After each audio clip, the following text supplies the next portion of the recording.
ജെറമിയ 50-ാം അധ്യായം. ഇസ്രായേലിന്റെ മോചനം.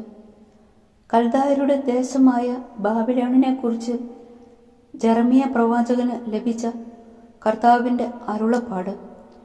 ജനതകളുടെ ഇടയിൽ പ്രഖ്യാപിക്കുക, പതാക ഉയർത്തി ഘോഷിക്കുക, ഒന്നും ഒളിച്ചുവെക്കാതെ വിളംബരം ചെയ്യുക. ബാബിലോൺ പിടിക്കപ്പെട്ടു, ബേൽ ലജ്ജിക്കുന്നു, മെറോദാക്ക് സംഭ്രമിക്കുന്നു. ബാബിലോണിന്റെ വിഗ്രഹങ്ങൾ അപമാനിതമായി, അവളുടെ ബിംബങ്ങൾ കിടിലം കൊള്ളുന്നു. വടക്കുനിന്ന് ഒരു ജനത അവൾക്കെതിരെ വന്നിരിക്കുന്നു. അവർ അവളുടെ ദേശം ശൂന്യമാക്കും, ആരും അവിടെ വസിക്കുകയില്ല. മനുഷ്യരും മൃഗങ്ങളും പലായനം ചെയ്യും. ആ ദിവസം വരുമ്പോൾ ഇസ്രയേലും യൂദായും വിലപിച്ചുകൊണ്ട് തങ്ങളുടെ ദൈവമായ കർത്താവിനെ അന്വേഷിച്ച് ഒന്നിച്ചുകൂടും.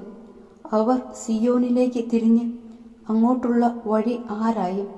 അവർ പറയും, വരിക, അവിസ്മരണീയമായ ഒരു ശാശ്വത ഉടമ്പടി നമുക്ക് കർത്താവുമായി ചെയ്യാം. ഇടയന്മാർ വഴിതെറ്റിച്ച് മലകളിൽ ചിതറി നഷ്ടപ്പെട്ട ആടുകളാണ് എൻ്റെ ജനം. അവ മലകളും കുന്നുകളും താണ്ടി തങ്ങളുടെ ആല മറന്നുപോയി. കണ്ടവർ അവയെ വിഴുങ്ങി. അവയുടെ ശത്രുക്കൾ പറഞ്ഞു, തങ്ങളുടെ പിതാക്കന്മാരുടെ യഥാർത്ഥമായ അഭയവും പ്രത്യാശയുമായ കർത്താവിനെതിരെ അവർ പാപം ചെയ്തു. അതിനാൽ ഞങ്ങൾക്ക് കുറ്റമില്ല. ബാബിലോണിൽ നിന്ന് ഓടിപ്പോകുവിൻ. ആട്ടിൻപറ്റത്തിന്റെ മുൻപിൽ മുട്ടാടുകളെന്ന പോലെ കൽദായരുടെ ദേശത്തു നിന്നും പലായനം ചെയ്യുവിൻ. ഉത്തരദിക്കിൽ നിന്ന് ശക്തരായ ജനതകളെ ബാബിലോണിനെതിരെ ഞാൻ ഇളക്കിവിടും. അവർ അവൾക്കെതിരെ അണിനിരന്ന് അവളെ പിടിച്ചടക്കും. അവരുടെ അസ്ത്രങ്ങൾ വെറും കൈയോടെ മടങ്ങാത്ത ധീരയോദ്ധാവിനെ പോലെയാണ്. കൽദായ ദേശം കൊള്ളയടിക്കപ്പെടും. അവളെ കവർച്ച ചെയ്യുന്നവർക്ക് തൃപ്തിയാവോളം ലഭിക്കും. എൻ്റെ അവകാശമായ ജനത്തെ കൊള്ളയടിച്ചവരെ നിങ്ങൾ സന്തോഷിക്കുകയും വിജയഭേരി മുഴകുകയും ചെയ്യുന്നെങ്കിലും നിങ്ങൾ പുൽത്തകിടിയിൽ കൂത്താടി പശുക്കിടാവിനെപ്പോലെയും ഹേഷാരവം മുഴക്കുന്ന കുതിരകളെപ്പോലെയും ആണെങ്കിലും നിങ്ങളുടെ മാതാവ് അത്യധികം ലജ്ജിതയാകും. നിങ്ങളെ പ്രസവിച്ചവൾക്ക് അപകീർത്തി ഉണ്ടാക്കും. അവൾ ജനതകളിൽ ഏറ്റവും താഴ്ന്നവളാകും. അവൾ ഉണങ്ങി വരണ്ട മരുഭൂമിയായി തീരും. കർത്താവിന്റെ ക്രോധം നിബന്ധിച്ചതിനാൽ അവിടെ ആരും വസിക്കുകയില്ല. അത് തീർത്തും ശൂന്യമാകും. ബാബിലോണിലൂടെ കടന്നു പോകുന്നവർ ഭയപ്പെടും. അവർ കേട്ട മുറിവുകൾ കണ്ട് പരിഹസിക്കും. വില്ലു കുലയ്ക്കുന്ന നിങ്ങൾ ബാബിലോണിനെതിരെ അണിനിരക്കുവിൻ. അവസാനത്തെ അസ്ത്രവും അവളുടെ നേരെ എയ്യുവിൻ. അവൾ കർത്താവിനെതിരെ പാപം ചെയ്തിരിക്കുന്നു. അവൾക്ക് ചുറ്റും നിന്ന് അട്ടഹസിക്കുവിൻ. അവൾ കീഴടങ്ങി, അവളുടെ കോട്ടകൾ വീണു, മതിലുകൾ തകർന്നു. ഇത് കർത്താവിന്റെ പ്രതികാരമാണ്. അവളോട് പ്രതികാരം ചെയ്യുവിൻ. അവൾ ചെയ്തതുപോലെ അവളോടും ചെയ്യുവിൻ. വിതയ്ക്കുന്നവനെയും കൊയ്യുന്നവനെയും ബാബിലോണിൽ നിന്ന് വിച്ഛേദിക്കുവിൻ. മർദ്ദകന്റെ വാൾ നിമിത്തം ഓരോരുത്തരും സ്വജനങ്ങളിലേക്കും സ്വദേശത്തേക്കും തിരിയും. സിംഹങ്ങൾ വേട്ടയാടുന്ന ആടിനെ പോലെയാണ് ഇസ്രായേൽ. ആദ്യം അസീറിയ രാജാവ് അവനെ വിഴുങ്ങി. ഇപ്പോഴിതാ ബാബിലോൺ രാജാവായ നബൂഖദ്നേസർ അവന്റെ അസ്ഥികൾ കാർന്നു തിന്നുന്നു. അതിനാൽ ഇസ്രായേലിന്റെ ദൈവമായ സൈന്യങ്ങളുടെ കർത്താവ് അരുളി ചെയ്യുന്നു, അസീറിയ രാജാവിനെ ശിക്ഷിച്ചതുപോലെ ബാബിലോൺ രാജാവിനെയും അവന്റെ ദേശത്തെയും ഞാൻ ശിക്ഷിക്കുന്നു. ഞാൻ ഇസ്രയേലിനെ അവന്റെ മേച്ചിൽ സ്ഥലത്തേക്ക് അയക്കും. അവൻ കാർമലിലും ബാഷാനിലും ഗിലെയാദിലെയും എഫ്രായിം മലകളിലെയും മേച്ചിൽപ്പുറങ്ങളിൽ അവൻ തൃപ്തി കണ്ടെത്തും. അക്കാലത്ത് ഇസ്രയേലിൽ തിന്മയും യൂദായിൽ പാപവും ഉണ്ടായിരിക്കുകയില്ല. ഞാൻ അവശേഷിപ്പിക്കുന്ന ജനത്തോട് ഞാൻ ക്ഷമിക്കും. കർത്താവ് അരുളി ചെയ്യുന്നു. മെറത്തായിം ദേശത്തിനെതിരെ ചെല്ലുവിൻ. പെക്കോദ് നിവാസികൾക്കെതിരെ നീങ്ങുവിൻ. അവരെ ആസകലം നശിപ്പിക്കുവിൻ. ഞാൻ നിങ്ങളോട് കൽപ്പിച്ചതെല്ലാം ചെയ്യുവിൻ. കർത്താവ് അരുളി ചെയ്യുന്നു. യുദ്ധത്തിൻ്റെ ആരവവും മഹാസംഹാരവും, ഭൂമി മുഴുവനെയും തകർത്ത ചുറ്റിക എങ്ങനെ തകർന്നു! ജനതകളുടെ ഇടയിൽ ബാബിലോൺ എത്ര ബീഭത്സമായിരിക്കുന്നു! ബാബിലോണെ, നിനക്ക് ഞാൻ കെണിവെച്ചു, നീ അതിൽ വീണു, നീ അത് അറിഞ്ഞില്ല. കർത്താവിനെതിരെ മത്സരിച്ചതിനാൽ നീ പിടിക്കപ്പെട്ടു. കർത്താവ് ആയുധപ്പുര തുറന്ന് ക്രോധത്തിൻ്റെ ആയുധങ്ങൾ പുറത്തെടുത്തു. സൈന്യങ്ങളുടെ ദൈവമായ കർത്താവിന് കൽദായരുടെ നാട്ടിൽ ഒരു കർമ്മം അനുഷ്ഠിക്കാനുണ്ട്. 4 ദിക്കിൽ നിന്നും അവൾക്കെതിരെ വന്ന് അവളുടെ അറപ്പുരകൾ തുറക്കുവിൻ. അവളെ നിശേഷം നശിപ്പിച്ച് ധാന്യക്കൂമ്പാരം പോലെ കൂട്ടുവിൻ. ഒന്നും അവശേഷിക്കരുത്. അവളുടെ കാളകളെ കൊന്നൊടുക്കുവിൻ. അവ അറവുശാലകളിലേക്ക് പോകട്ടെ. അവർക്ക് ദുരിതം. അവരുടെ ദിനം വന്നു കഴിഞ്ഞു. ശിക്ഷയുടെ മുഹൂർത്തം.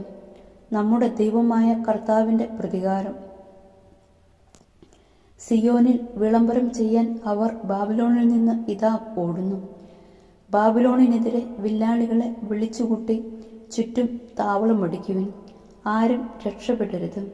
അവളുടെ പ്രവൃത്തികൾക്കനുസൃതമായ പ്രതികാരം ചെയ്യുവിൻ.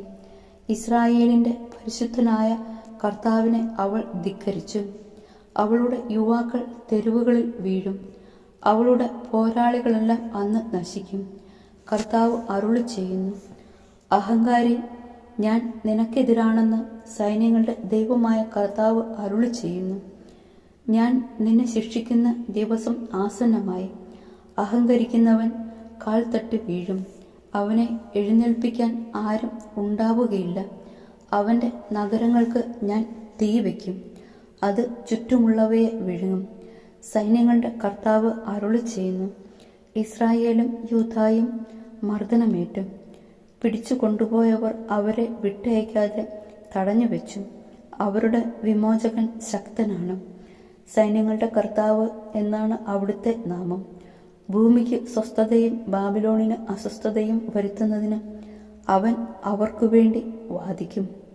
കൽദായരുടെ മേൽ, ബാബിലോൺ നിവാസികളുടെ മേൽ, അവളുടെ രാജാക്കന്മാരുടെയും ജ്ഞാനികളുടെയും മേൽ ഇതാ ഒരു വാൾ. ശകുനക്കാരുടെ മേൽ വാൾ, അവർ വിഡ്ഢികളാകും. യോദ്ധാക്കളുടെ മേൽ വാൾ, അവർ നിർമൂലമാകും. അവളുടെ കുതിരകളുടെയും രഥങ്ങളുടെയും മേൽ വാൾ, അവളുടെ ഇടയിലെ വിദേശ സൈന്യത്തിൻ്റെ മേൽ വാൾ, അവർ അബലകളെപ്പോലെയാകും. അവളുടെ സമ്പത്തിൻ്റെ മേൽ വാൾ, അവ കൊള്ളയടിക്കപ്പെടും. അവളുടെ ജലാശയങ്ങളുടെ മേൽ കൊടും വേനൽ, അവ വരണ്ടുപോകും. അത് വിഗ്രഹങ്ങളുടെ നാടാണ്. ബിംബങ്ങളെ ചൊല്ലി അവർ മർദ്ദിച്ചിരിക്കുന്നു. ബാബിലോണിൽ വന്യമൃഗങ്ങളും കുറുനരികളും ഒട്ടകപ്പക്ഷികളും വിഹരിക്കും. അവിടെ ആരും ഒരിക്കലും വസിക്കുകയില്ല. ദൈവം തകർത്ത സൊദോമിനെയും ഗൊമോറയെയും സമീപ നഗരങ്ങളെയും പോലെ അവിടെയും ആരും വസിക്കുകയില്ല. സഞ്ചാരികൾ തങ്ങുകയുമില്ല. കർത്താവ് അരുളി ചെയ്യുന്നു. ഇതാ, വടക്ക് നിന്ന് ഒരു ജനത വരുന്നു, ശക്തമായ ഒരു ജനം. അനേകം രാജാക്കന്മാർ ദിഗന്ധങ്ങളിൽ നിന്ന് ഇളകി വരുന്നു. അവർ വില്ലും കുന്തവും ഏന്തിയിരിക്കുന്നു. അവർ കരുണയില്ലാത്ത ക്രൂരന്മാരാണ്. സമുദ്രത്തെപ്പോലെ അവർ ഗർജിക്കുന്നു. ബാബിലോൺ പുത്രി, പോരാളിയെപ്പോലെ പടക്കോപ്പണിഞ്ഞ് അവർ നിനക്കെതിരെ കുതിരപ്പുറത്ത് വരുന്നു. ബാബിലോൺ രാജാവ് ഈ വാർത്ത കേട്ടു. അവൻ്റെ കരങ്ങൾ കുഴഞ്ഞു. പ്രസവവേദന അടുത്തവളെപ്പോലെ അവൻ കഠിനവേദനയാൽ പുളഞ്ഞു. ജോർദാൻ വനങ്ങളിൽ നിന്ന് പച്ച പിടിച്ച മേച്ചിൽപ്പുറങ്ങളിൽ ചാടി വീഴുന്ന സിംഹത്തെപ്പോലെ ഞാൻ അവരെ ഓടിച്ചു കളയും.